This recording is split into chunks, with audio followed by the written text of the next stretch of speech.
pemirsa.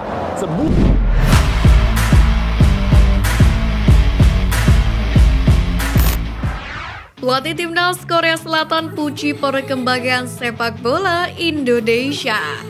Timnas Indonesia U17 baru saja menjalani duel dengan Timnas Korea Selatan U17 di Stadion Patriot Candrabaga. Ini merupakan salah satu rangkaian uji coba Timnas Indonesia U17 jelang Piala Dunia U17.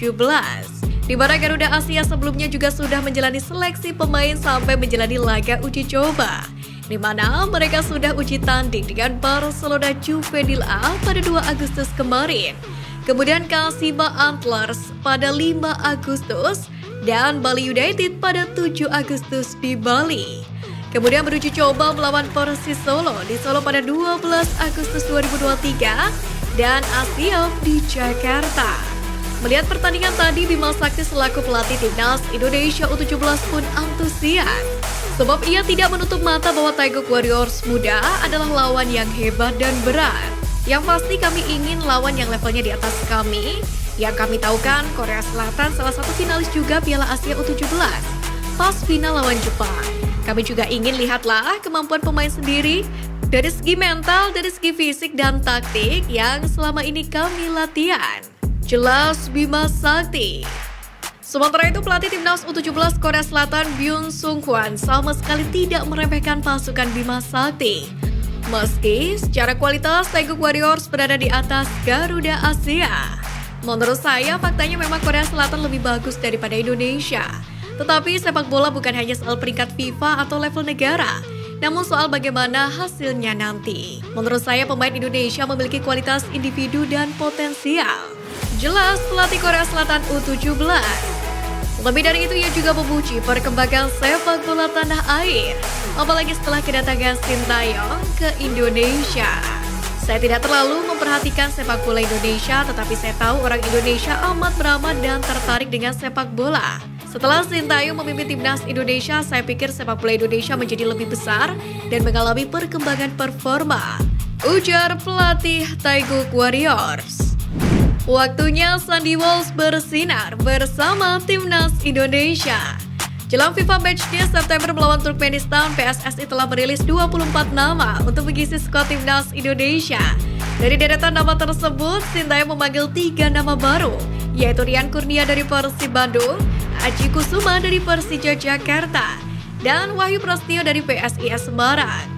Selain itu, sebenarnya pertandingan melawan Turkmenistan juga menjadi potensi untuk debut bek naturalisasi Sandy Walsh. Proses menuju debut Sandy Walsh membela Panji Merah Putih memang sangat berliku lantaran sederet permasalahan, di mana Sandy Walsh dihantui cedera yang selalu membuatnya gagal menjalani debut perdana bersama Garuda. Padahal ia resmi jadi WNI pada November 2022 lalu, yang mana pemain tersebut sempat diproyeksikan untuk masuk skuad Timnas Indonesia untuk Piala AFF 2022.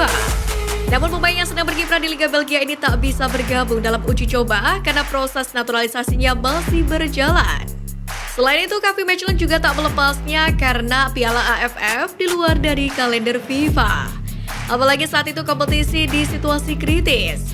Kemudian menjelang laga uji coba melawan Burundi, nama Sandy Walsh kembali masuk daftar pemain. Namun nasib baik tak berpihak karena Sandy masih dalam proses pemulihan cedera. 2 kali gagal membela Timnas Indonesia, Sandy sangat antusias menatap laga uji coba melawan Palestina dan Argentina. Namun lagi-lagi nasib buruk menghampirinya yang membuatnya harus gagal debut. Kini nama Sandy Walsh kembali masuk daftar pemanggilan Sintayong, yakni untuk uji coba melawan Turkmenistan pada 8 September mendatang. Saat ini kondisinya tidak cedera, melainkan prima di kompetisi. Hal ini pun membuka peluang pemain 28 tahun berposisi back sayap ini untuk debut sangat terbuka. Pecinta sepak bola tanah air sendiri pun sudah tidak sabar melihat aksi Sandy Walsh di atas lapangan hijau. Ngeri-ngeri sedap, Timnas Indonesia U23 proyeksi Piala Asia bertabur bintang. Selepas Piala AFF U23 di Thailand, Garuda Muda langsung dipersiapkan untuk ajang sesungguhnya, yakni kualifikasi Piala Asia U23 2024. Kali ini pelatih Timnas Indonesia U23 Sintayong memanggil 27 pemain. Menariknya dari deretan pemain yang dipanggil bertabur nama-nama bintang, baik sebagai langganan timnas senior atau pemain yang dianggap memiliki kualitas yang tinggi.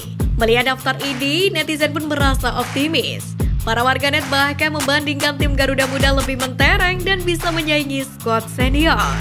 Di posisi kiper, Sintayong memanggil 3 nama. Salah satunya adalah Hernando Aris Sutariadi yang jadi sorotan lantaran performa impresif di Piala AFF U23 kemarin. Kemudian di lini belakang, timnas Indonesia U23 tidak main-main. Pemain Ipswich Town Elkan Bagot, bek Persija Jakarta Rizky Ridho, dan pemain PSIS Semarang Alvendra Dewangga masuk ke dalam squad. Begitu juga dengan punggawa Tokyo Verdy, Pratama Arhan di pos bek kiri. Kemudian di sektor tengah tak kalah mengesankan, ada Ipar Jenner dan Marcelino Ferdinand yang mana sedang berkarir di Eropa. Sedangkan pemain klub lokal ada Beckham Putra Persib Bandung dan Arkan Fikri dari Arema LC. Kemudian bergerak ke depan ada Witan Sulaiman yang kini jadi andalan Persija Jakarta turut masuk ke dalam daftar panggil. Begitu juga dengan striker tajam Ramadan Sananta dan pemain depan naturalisasi Rafael Struijk yang siap menggedor pertahanan lawan. Melihat daftar pemain ini, netizen pun merasa optimis. Para warganet bahkan membandingkan tim Garuda Muda lebih mentereng dan bisa menyaingi skuad senior.